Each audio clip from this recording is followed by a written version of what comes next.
Tonight's story is Jack and the Beanstalk.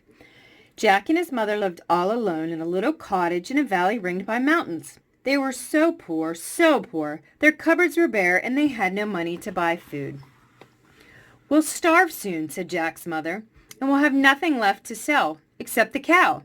You'll have to take Milky White to market, Jack, and mind you get the best price you can for her." Jack tied a rope around the cow's neck and led her away.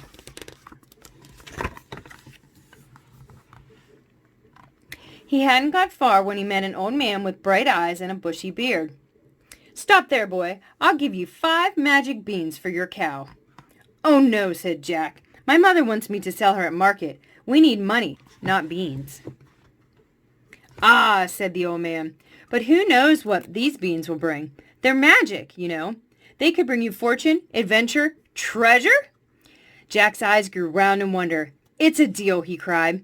He handed over Milky White, snatched up the beans, and raced home, proud with what he had done.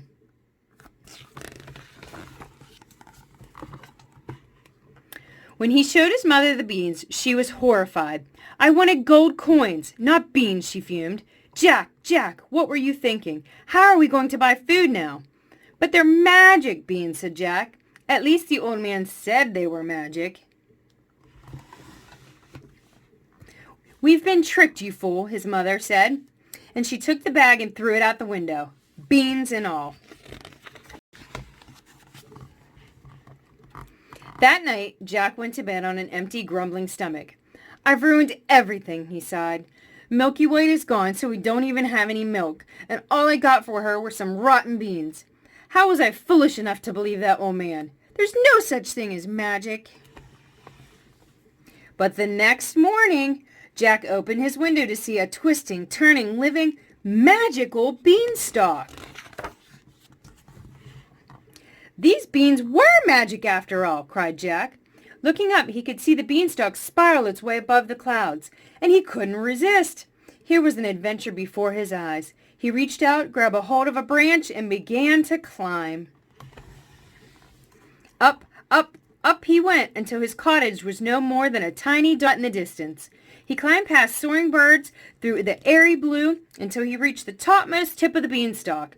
And at the beanstalk's end stood a castle in the clouds, and on the doorstep of the castle, a giantess.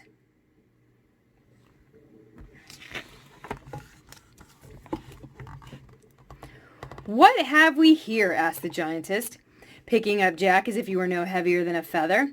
"A little human boy, I see," she said, her eyes as large and round as twin moons. "Well, it's not safe for you here. My husband has a taste for human flesh. He'll munch you and crunch you in a moment. A little scrap of a thing like you." "Oh, please," said Jack. "I'm so very, very hungry, and I won't be any trouble. Could you give me just the tiniest of snacks, and then I'll be gone? I promise. I haven't had a meal for days, and I've climbed all this way." "Very well," said the giantess. "But whatever you do, don't let my husband catch you." And she carried him through to the kitchen. How delicious. "Hide! He's coming!" Jack feasted on breadcrumbs bigger than his body and mounds of cheese as high as houses. He was just congratulating himself on his adventure when all of a sudden, thump, thump, thump, the castle walls trembled and a great booming voice thundered down the hallway. "Fee, fi, fo, fum. I smell the blood of an Englishman. Be he alive or be he dead, I'll grind his bones to make my bread." "Quick!" gasped the giantess. "That's my husband come back for his lunch. Hide in here," she whispered, dropping Jack into a sugar jar. "And not a peep or a squeak out of you." The giant sniffed the air. "What's this I smell? Is it a boy?" "Oh, no," said his wife. "No boys here. If you smell anything at all, it must be the remains of that boy you had for breakfast." "Humph," said the giant. "Then bring me my lunch. I'm hungry enough to eat a horse." His wife hurried away and returned with a tray. All this time Jack stayed as still as he could in the sugar jar, hardly daring to breathe. After the giant had gobbled his lunch, he sat back in his chair and called out, "Wife, bring me my hen, the one that lays the golden eggs." His wife brought him his hen, And this time, curiosity got the better of Jack. He lifted up the lid and peeped out of the jar. Sure enough, there was a hen, and plop! Out came a real golden egg. The giant sighed with satisfaction, then sank back in the chair once more. Soon he was fast asleep, with snores that shook the castle walls. "Now's your chance," said the giant's wife, scooping Jack out of the sugar jar. "Be off with you, my dear, and if you value your life, don't ever come back again." Jack took off like a spring hare. In one bound, he was down from the table across the floor.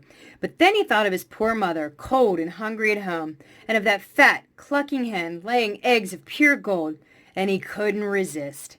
He turned, picked up the hen, and made a dash for the door.